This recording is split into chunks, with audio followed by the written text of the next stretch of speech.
Dito po tayo, of course, para magbulay-bulay ng salita ng Panginoon. Amen po, mga kapatid. Tingnan nga po ninyo ang 1 Corinthians 15. 1 Corinthians 15, verse 3. Hanggang sa mga sumusunod na verses. Okay? Sabayan nyo nga po akong magbasa po dito.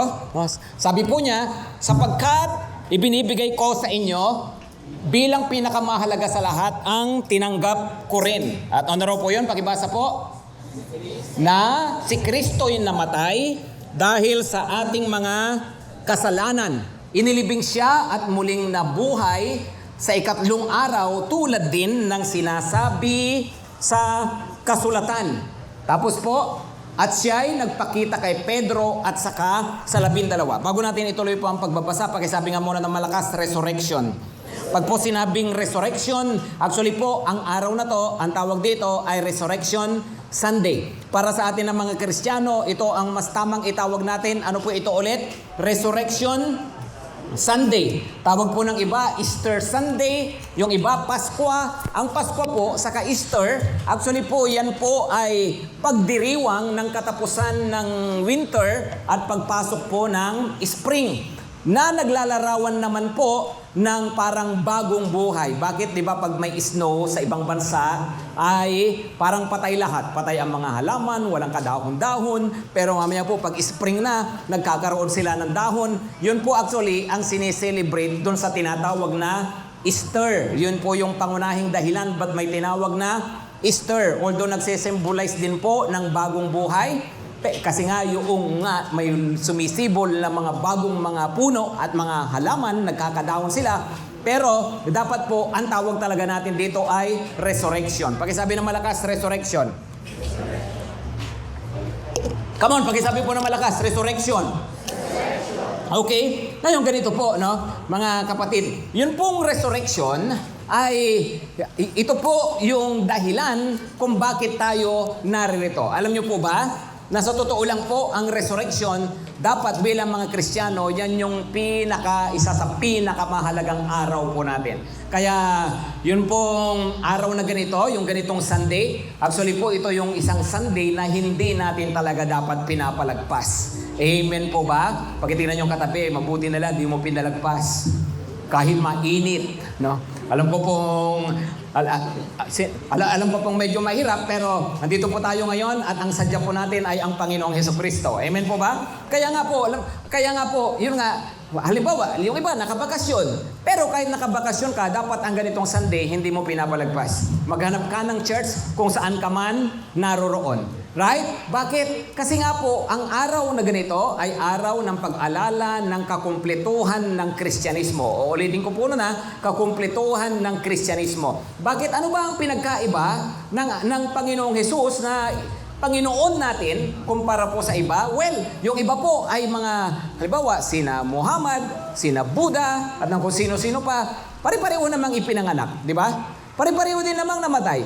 Pero, ang enong pinagkaiba ng Panginoong Hesukristo, siya po ay muling nabuhay. At dahil po dyan, yun po ang pinakakaiba sa lahat po ng mga pananampalataya, sa lahat ng reliyon sa ibabaw ng mundo. Yun ay ang katotohanan na mayroon po tayong Panginoon na sinasampa, mayroon tayong tagapagligtas na totoo na matay pero hindi na natiling patay. Siya po ngayon ay nandun sa kalangitan, nakaupo sa kanyang trono. Bakit? Kasi nga po siya ay muling nabuhay. Kaya pakisabi nga po ulit ang malakas, resurrection. Ituloy natin po yung verse na yon. Okay, tuloy po natin. Sabi po niya ay nagpakita.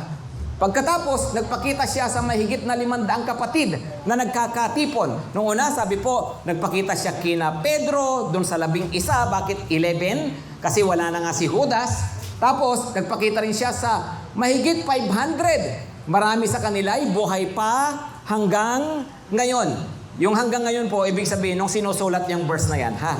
Hindi po hanggang ngayon, as in ngayon. Huwag nyo silang hanapin sa akin. Baka mamaya, andito ba siya sa church, pastor? No?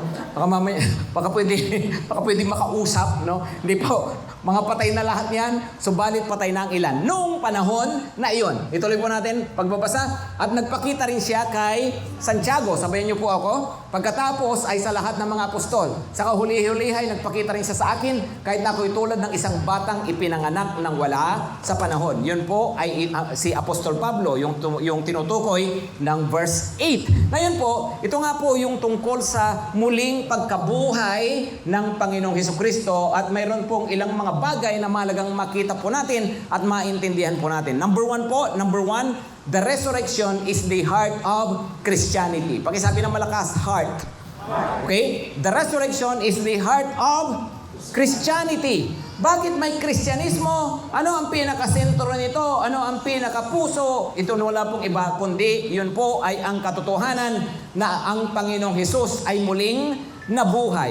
Tingnan nyo po ang verse 17 sa English. Makikita nyo po dyan. Sabi po niya, and if Christ has not been raised, your faith is futile and you are still in your sins. Bakit heart of Christianity? Tingnan nyo po yung verse na yan.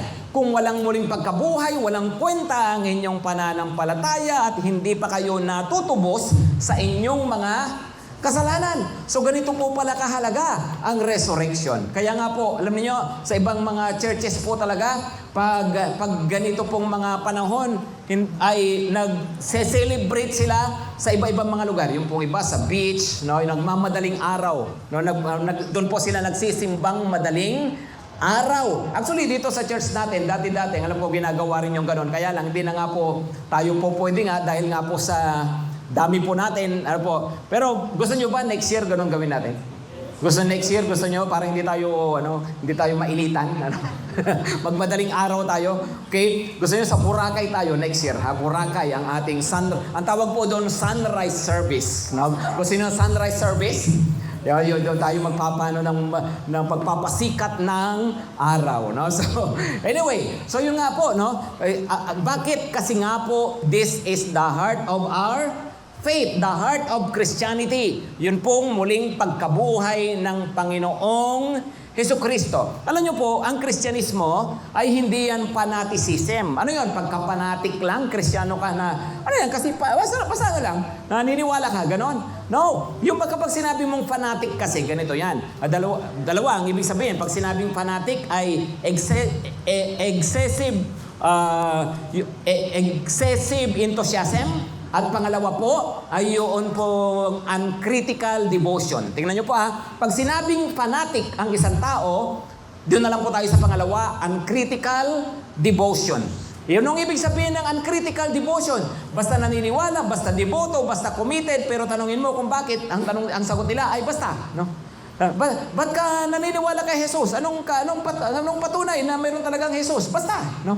O ba't ka naniniwala muli siyang nabuhay? Basta, no? Ganyan po ay fanaticism. Yung basta naniniwala ka lang nang wala kang katibayan, no? Basta, no? Kasi po, ang Kristyanismo ay hindi po ito pananampalataya na bigla na lang sumibol sa ibabaw ng mundo, tapos ganun-ganun lang, tapos hindi pala totoong may Jesus, tapos hindi pala totoong may muling pagkabuhay, tapos gano'n lang, basta pinaniwalaan lang. Hindi po. Yan po, kaya po umabot yan mula noon hanggang ngayon, at hanggang ngayon, ang Kristyanismo ang pinakamalaking pananampalataya sa buong mundo. Bakit? Kasi po ito ay mayroong pinanggagalingan. Ito po ay mayroong resibo. Ito po ay mayroon po talagang katibayan. Amen po ba, mga kapatid? So ibig sabihin, hindi po pwedeng andito tayo ngayon. Tapos sasabihin na, bakit ka nag-church sa GTC?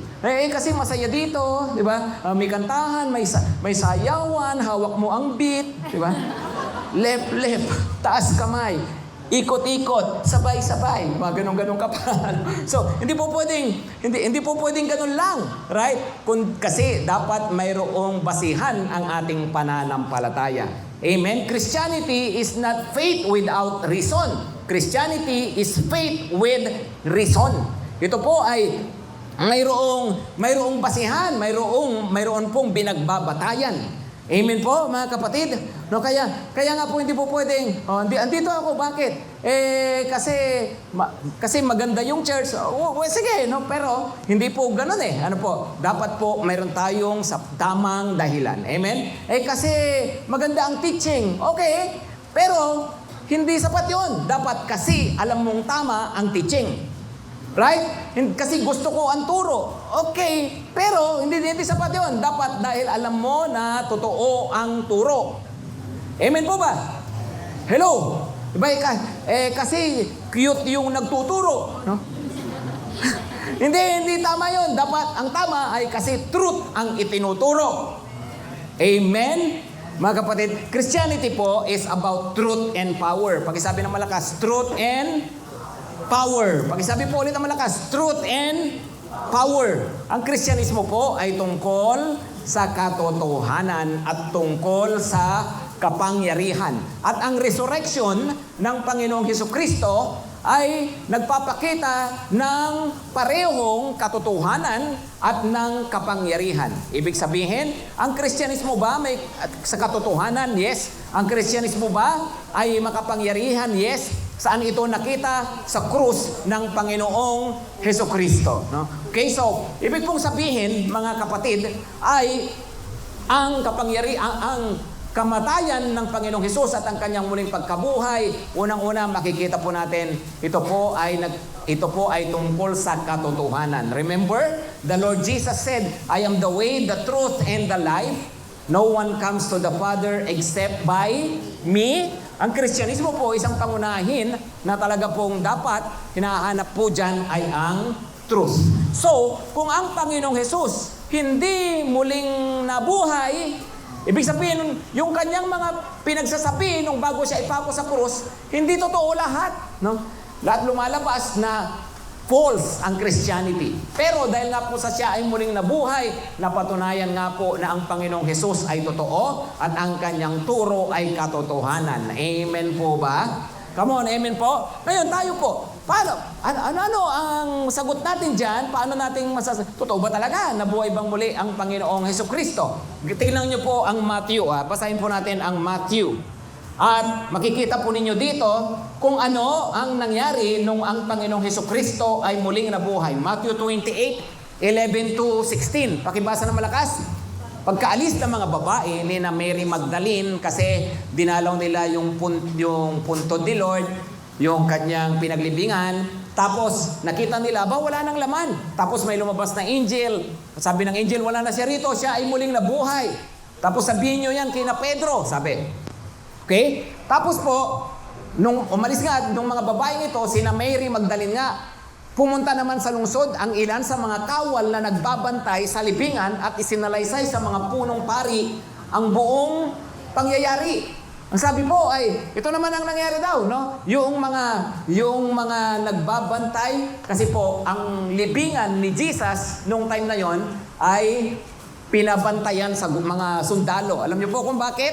Kasi sabi po nung mga puno ng bayan, nung mga kontra kay Jesus, sabi nila baka nakawin yung bangkay. Tapos ipagsabi ng mga apostol na yan, ng mga alaga niya, ng mga alagad niya, na siya ay muling nabuhay. So pinabantayan nga.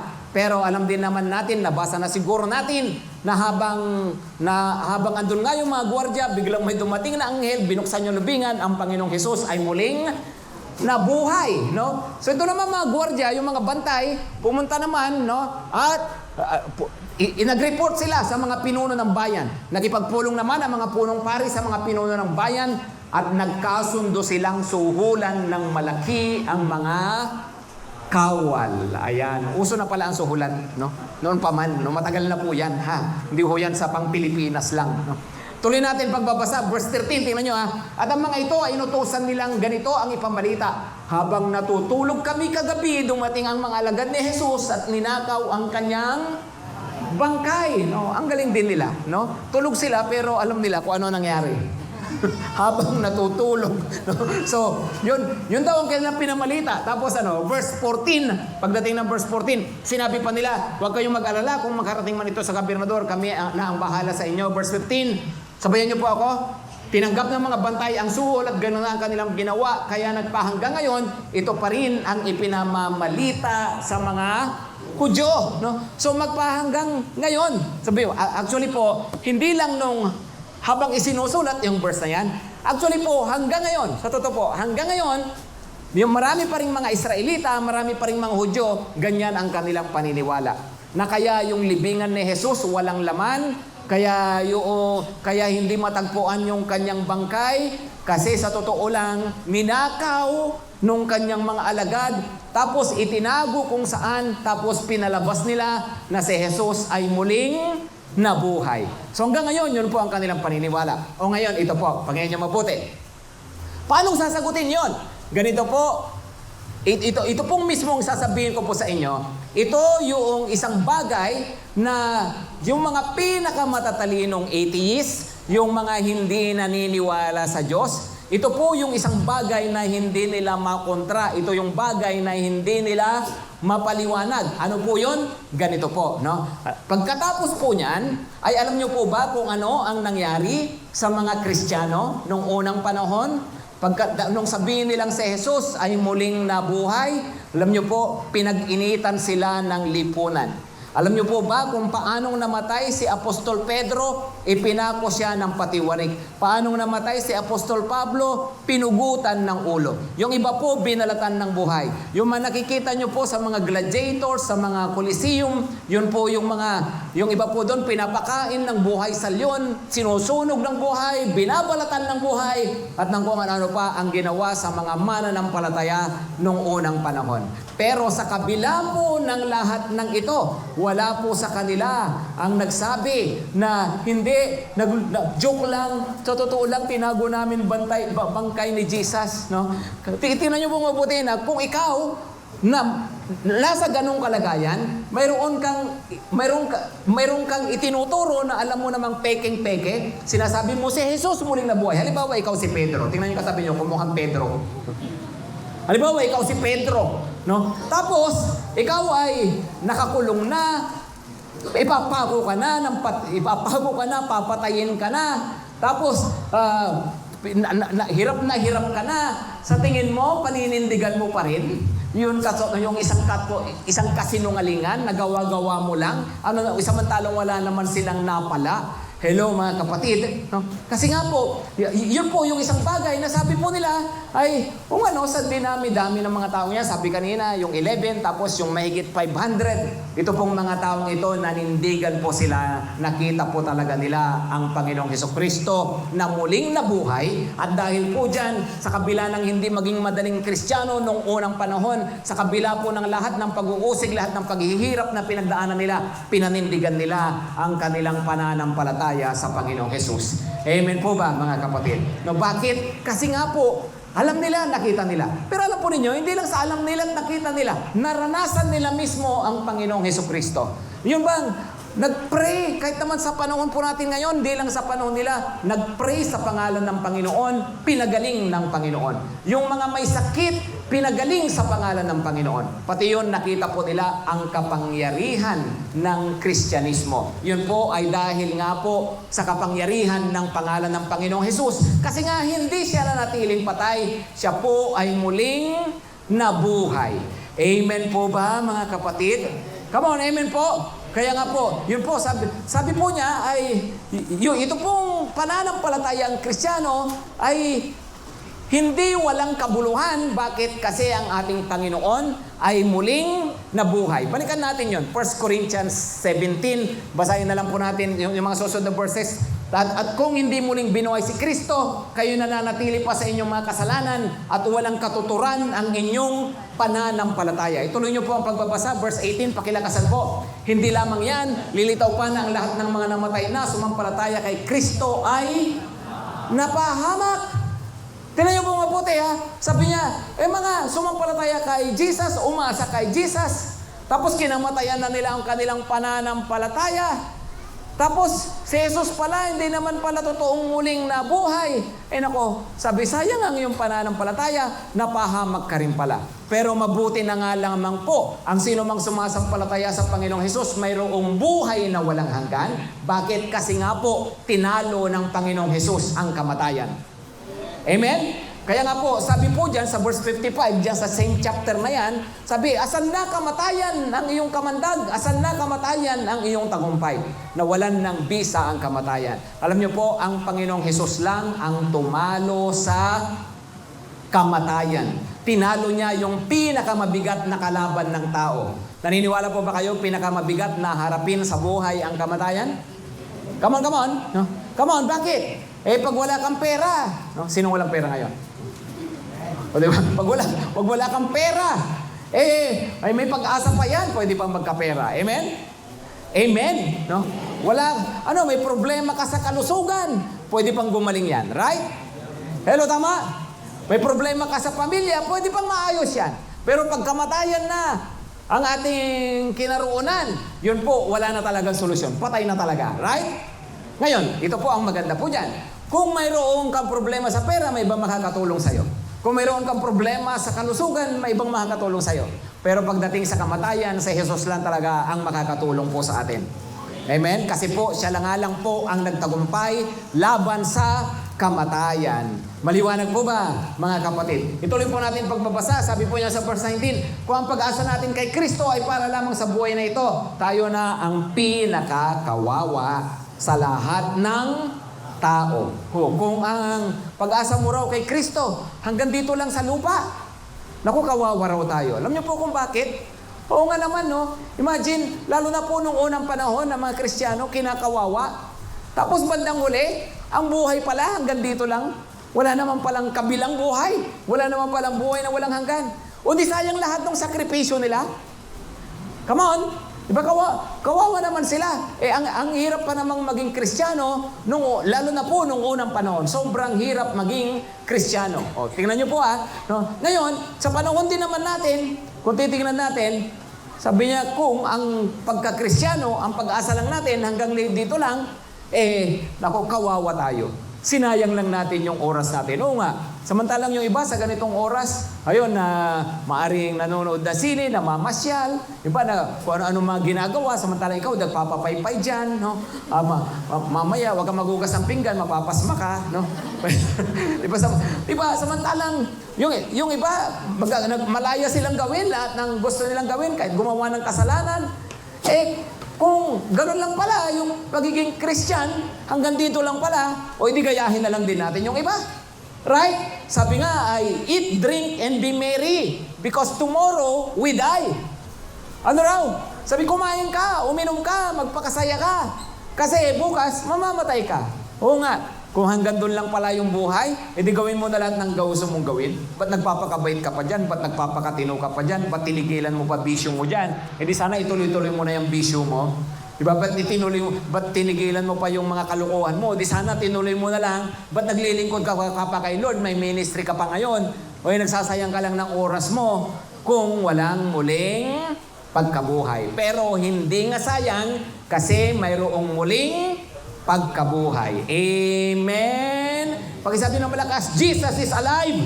Jesus is alive! Come on, once more. Jesus is alive!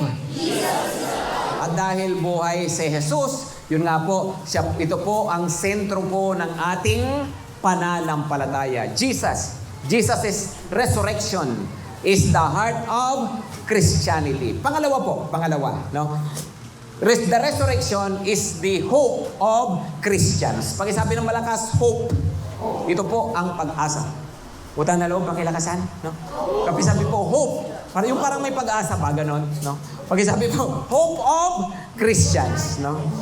Alam niyo po, ang resurrection, yun yung pinaka-pag-asa po natin. Basahin nga po natin tong verses 20 hanggang 23. Sabayan niyo ako magbasa. Ngunit sa katunayan, si Kristo yung muling binuhay at ito'y katibayan na muling ang bubuhayin ang mga patay. Verse 21, kung paanong dumating ang kamatayan sa pamamagitan ng isang tao, gayon din naman, dumating ang muling pagkabuhay sa pamamagitan din ng isang tao. Sino yung isang taong yun? Sino yung isang tao? Okay, yung isa pang tao. Sino po yun? O, tingnan niyo po yung verse 22, sapagkat kung paanong namamatay ang lahat dahil sa kanilang kaugnayan kay Adan, gayon din naman mabubuhay ang lahat dahil sa kanilang kaugnayan kay Kristo. So sabi po niya, kay Adan pumasok ang kamatayan sa buong mundo, pero kay Jesus pumasok ang muling pagkabuhay. Pumasok ang buhay. Ngunit ang bawat isa ay may kanya-kanyang takdang panahon. Si Kristo ang pinakauna sa lahat, pagkatapos ang mga kay Kristo sa panahon ng pagparito niya. Sino raw ang muling nabuhay? Pinakauna sa lahat. Walang iba kundi ang Panginoong Jesucristo. Maaring tanong nyo, Pastor, di ba may binuhay si Elijah? Di ba may binuhay si Elisha? Di ba si Jesus mismo, binuhay niya si Lazaro? Bakit si Jesus daw pinakauna sa lahat? Ang ibig pong sabihin niya na pinakauna sa lahat, si Jesus lang ang pinakauna sa lahat na nabuhay muli at hindi na namatay ulit. Kasi po, kahit yung si Lazaro namatay po ulit, nakipaglibing pa nga ako dun Pero si Jesus lang, yung tangi po na namatay, hindi na muling at muling nabuhay at hindi na muling mamamatay. At pagkatapos daw po niya sa kanyang pagparito, lahat ng sumasampalataya sa kanya, pag tingnan nyo katabi, pakisabihan, ikaw yun, bebe. No? Tayo yun, lahat ng sumasampalataya sa kanya. Ay, oo, pwedeng abutin pa tayo ng kamatayan, pero muli tayong mabubuhay at hindi na muling mamamatay. Yun po ang tinatawag na buhay na walang hanggan. Yun ang ating pag-asa. Hope of eternal life. Pakisabi ng malakas, eternal life.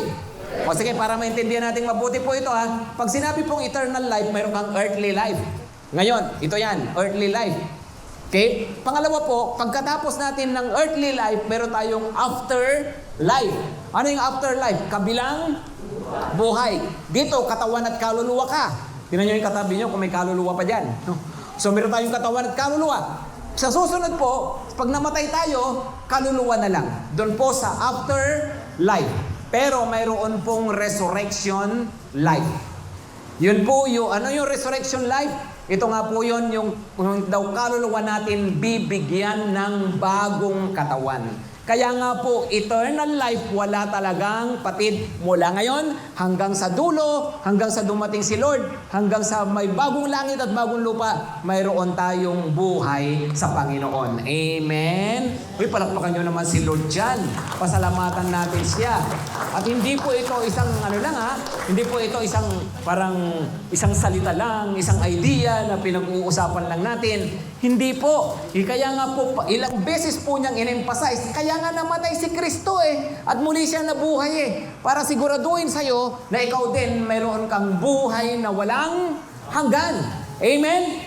Kung mananampalataya ka, dapat sigurado tayo sa bagay na yan. Naalala ko po nung namatay yung nanay ko, noong pong araw ng kanyang libing, ay andun po ako sa may gate ng bakuran po namin. Bang inilalabas po siya, isinasakay doon po sa karo, hawak-hawak ko po yung picture niya. Habang andun po ako doon na nag-i-emote. habang andun po ako doon, naalala ko po, nung bata pa ako na tuwing yung nanay ko noon, kasi ano po ako, kulus po ako sa nanay ko. No? Yung nanay ko noon, tuwing pupunta na siya sa mamamalengke, no? At naiiwan ako, naalala ko po noon, umiiyak ako, no? Umiiyak ako doon sa area na yun mismo. Tapos nanay ko alis, no? Nung araw ng libing, yun po yung bumabalik sa isip ko. Nung bata pa ako, na pag umaalis ang nanay ko, umiiyak ako. Kaya lang pagkakaiba ngayon ay maalis na yung nanay ko at umalis na talaga ng tuluyan, no? Pero alam po ninyo, ang comfort dyan, kung paano rin naman po na nung dati, nung bata pa ako, kasi pag umalis nanay ko, antayin ko yan mula palengke, kung saan po ako umiiyak, no? Pag malapit na siyang dumating, babalik po ako doon, no? At nag-aabang. At inaabangan ko yung kanyang muling pagbabalik kasi alam ko magkikita po kami uli, no? Alam ko, umalis po siya, no? Pero alam ko rin na dahil nga po sa Panginoong Hesus, dahil sa pananampalataya sa Panginoong Hesus, muli rin kaming magkikita. Amen, mga kapatid, yun po ang pag-asa ng isang mananampalataya. Wala po talagang total separation. At tayo po mismo, alam po natin sa ating mga sarili na tayo hindi lang makakasama natin yung mga mahal natin sa buhay, kundi tayo mismo. Alam po natin, mayroon tayong buhay na walang hanggan. Amen, mga kapatid? That's your hope. Alam niyo po, hindi ka dapat mabubuhay sa ibabaw ng mundo bilang mananampalataya na ang tingin mo sa buhay hanggang dito lang. Mali yun. Kasi nga po, ang Panginoong Hesus, kaya nga siya namatay sa krus, ay para nga po bigyan tayo ng buhay na walang hanggan. Hindi ko rin naman sinasabi na habang nabubuhay ka rito sa lupa, puro langit ang iniisip mo. Mali din naman yun, right? Pero hindi rin tama na puro lupa lang ang iniisip mo. Kasi nga po, tinawag tayo ng Panginoon para sa buhay na walang hanggan. Maliwanag po ba, mga kapatid? Tingnan nyo po, tingnan nyo po ano po ba ang nangyayari sa panahon po natin ngayon? No? Mapapansin po ninyo na yung mga tao, may mga pinaghahandaan, right? Libawa, yung iba, tinatawag nila doomsday. Ano ba yung doomsday? Pag nagka-giyera-giyera, pag nagka-nuclear, pagkatapusan na ng mundo, paano ba naghahanda yung iba? Nababalitaan natin yan, malamang yung mga billionaires, pero sila mga bunker. Di ba? Meron yung mga nilagay sa ilalim ng bundok, ilalim ng lupa, na kung saan kompleto na sa gamit, tataguan nila. No? Totoo po yun, may mga naka-reading mga bunker. Alam niyo po ba si Bill Gates, ang isa sa ginawa po niya ay nagbibili po ng mga farmlands, mga farm sa US. Alam niyo po ba ang total ng kanyang property na nabiling lupa? Sa Amerika, 110,000 hectares. No? Hindi ko ma-imagine. No? 110,000 hectares. Alam niyo po ba kung ilang square meter ang isang hektarya? 10,000. So 110,000 hectares times 10,000. Ganun po. Imagine, sobrang laki po, no? At tingin ko po, isa nga po yan bilang preparasyon in case magkaroon ng crisis, di ba? Ang lupa raw kasi, yan yung isang bagay na kahit mawala yung cryptocurrency, kahit mawala yung ibang mga asset, yan laging andyan yan. Right?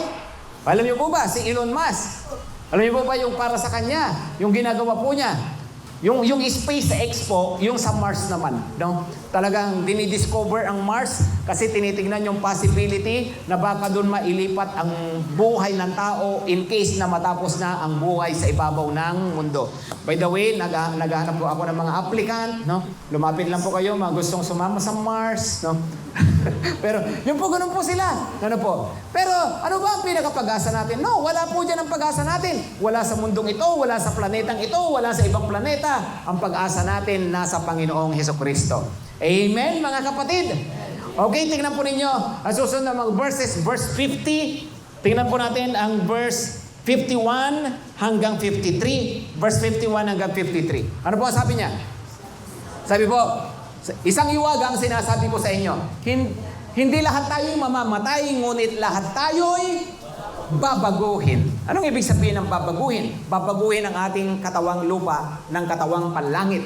Verse 52, sa isang sandali, sa isang kisap mata, kasabay ng huling pag-ihip ng trumpeta, sapagkat sa pagtunog ng trumpeta, ang mga patay ay muling bubuhayin at di na muling mamamatay, babaguhin tayong lahat.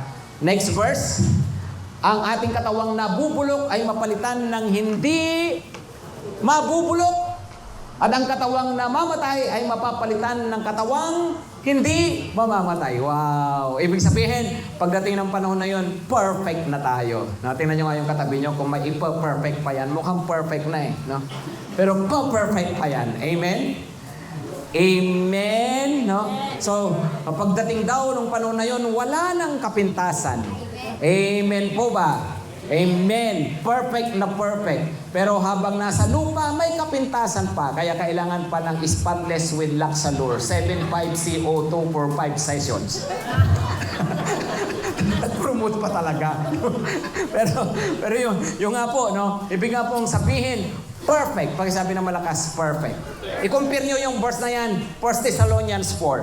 1 Thessalonians 4, i-compare nyo po ito ha. Si Apostol Pablo rin nagsabi, ang ating katawan, 1 Thessalonians chapter 4, andyan ba? Yung sabi po niya, sa isang iglap, sa isang kisap mata, no? Tayong lahat.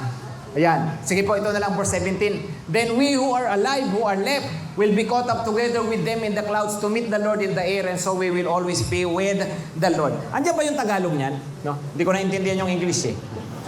Yung verse 14 and 18, nandiyan po yung Tagalog, verse 14 and 18. Sabi po niya, sa isang iglap, yan, pakibasa ng malakas, malapit na tayo matapos, utang na loob, samahan niyo na ako magbasa. No? Sabi niya, dahil naniniwala tayong si Jesus ay namatay at muling nabuhay, naniniwala din tayong bubuhayin ng Diyos upang isama kay Jesus ang lahat ng mga namatay na sumasampalataya sa Kanya. Verse 15, ito ang itinuturo ng Panginoon na sinasabi namin sa inyo. Tayong mga nabubuhay pa at natitira pa hanggang sa pagparito ng Panginoon ay hindi mauuna sa mga namatay na. Kasi pagdating ni Lord, mayroon daw siyang dadatnan na buhay pa. Malay mo, ikaw yun. Tingnan yung katabi niyo kung aabutin pa. No? Ako sa totoo lang, sabi ko, Lord, kung malapit ka na dumating, sana abutan ko na lang. O totoo, yun ang prayer ko. Lord, baka naman malapit na, abutan ko na lang sana. No? Kaysa naman magpaburol pa ako, gagastos pa ako sa kape. No? sana abutan ko na lang. so may abutan ng Panginoon. Verse 16, sa araw na yon, ay marinig ang tinig ng arkanghel at ang tunog ng trompeta ng Diyos. At ang Panginoon mismo ay bababa mula sa langit na sumisigaw, no? Tapos, at ang mga namatay na sumasampalataya kay Kristo ay bubuhayin muna. Pareho ba nung verse na yun? Binabasa natin. May trompeta, right? Tapos ano pa? Pagkatapos, tayo namang mga buhay pa at natitira ay titipunin sa alapaap kasama ng mga binuhay upang salubungin ng Panginoon sa ipapawid. Sa gayon, makakapiling natin siya magpakailanman. Ito naman yung tinatawag po na rapture. No? Kaya nga po, pakibalikan yung English. Ang ginamit na salita po ay, then we who are alive, who are left, will be caught up. Pakisabi na malakas, caught up. Yung caught up sa Latin, rapturo. No, rapturo. Ibig sabihin, caught up. Kaya doon galing yung salitang rapture. Ano po sabi niya? Sa panahon na yon, pag dumating si Lord, yung mga patay na muling bubuhayin. Tapos yung mga buhay pa, babaguhin, bibigyan ng bagong katawan at sabay daw nasasalubong sa Panginoon. Amen. Pagkitingnan yung katabi, pag-isabihin, see you. Kita-kita tayo sa finals. Kita-kita tayo. No? Pero ito po ay hindi isang salita lang. Ito po isang katotohanan na pinangako ng Panginoon at iwan ko sa inyo. Pero ako ay naniniwala ng buong puso. Ito ang sinabi ng Panginoon at kasama ang lahat ng mananampalataya dyan. Amen, mga kapatid. Last verse na po talaga, verse 58. Basahin po natin ito. Dahil meron tayong ganyang pag-asa. Kung sabi rin ng malakas, hope. Dahil meron tayong ganyang pag-asa, ano ang sabi ng salita ng Panginoon? Ano sabi? Tumayo po tayo lahat. Basahin natin itong verse na. Sabi po niya, therefore, my beloved brothers, be steadfast, immovable, always abounding in the work of the Lord, knowing that in the Lord, your labor is not in vain. Amen? Ano raw? Yamang, meron ka palang ganyan, meron palang buhay na walang hanggan, meron palang muling pagkabuhay. Ano dapat? Ano ka dapat? Sabi niya, magpakatatag. Be steadfast, immovable. Magpakatatag, huwag matitinag. May pagsubok ba ang buhay? May mga tukso ba? May mga confusions ba? Of course, na may mga pinagdadaanan tayo sa buhay. Pero ano sabi ng Panginoon, magpakatatag. Alam niyo, hindi pala excuse sa Lord yung may pinagdaanan ka. Balang araw, haharap ka sa Panginoon. Wala pa di ka nagpatuloy. Ba't na wala ka sa church? Ba't na wala ka sa ministry? Ano yung sasagot mo? Kasi Lord, na-open po ako eh. Di ba sabi mo nga magpakatatag ka? Hindi pala excuse yun. Right? Sabi, kasi Lord, may pinagdaanan po ako, nagkaroon kasi ng problema, po ako, pinanghinaan ako. Sabi ng Panginoon, hindi excuse yan. Kaya nakabilin-bilinan ko, magpakatatag ka. Alam niyo po, sagot pala natin yan, yung pagpapakatatag. Amen? Tapos sabi niya, hindi lang magpakatatag, kundi sabi niya, magpakasipag. Always abounding in the work of the Lord. Hindi po pala tayo andito lang para, simpa-simpa lang. Hindi po. Tinawag tayo ng Panginoon na maglingkod sa Kanya. Amen? Ano raw po? Magpakasipag. Yun po, magandang tanong niyo sa sarili. Ako ba nagpapakasipag? Sinisipagan ko ba para sa Panginoon? Masipag ba ako? Oo, masipag ako pero sa ibang mga bagay. Pagdating kay Lord, mukhang nauubusan ako ng sipag. Teka muna, paglaanan mo naman ng sipag si Lord, kapatid, sa buhay mo. Amen? Magpakasipag daw para saan? Sa gawain ng Panginoon. Ganun daw pala dapat mabuhay ang tao na may pag-asa. Nagpapakatatag at nagpapakasipag para sa Panginoon. Amen? Kung po tayong lahat at kumikit, manalangin po tayo. Panginoon, italim niyo po sa mga puso namin ang salita dito. We pray, Lord, for the truth of resurrection to truly be alive in our hearts. Panatilihin yung buhay na buhay ito sa amin. Huwag mawawala sa amin. At mabuhay kami, Panginoon, na naniniwala talaga sa katotohanan ng muling pagkabuhay at mabuhay kami na may pag-asa, mabuhay kami na naglilingkod, mabuhay kami na sumusunod sa iyo kasi alam namin lahat ng ginagawa namin hindi nawawalan ng kabuluhan. Salamat, Panginoon, sa buhay na walang hanggan. Salamat, Panginoong Jesus, pinupuri ka namin kasi nabuhay kang muli. At totoo nga kung ikaw ay Panginoon ng mga Panginoon, lahat ng tuhod, luluhod, lahat ng labi magsasabi na ikaw ay Panginoon. Thank you, Lord, in Jesus' name. Amen at amen.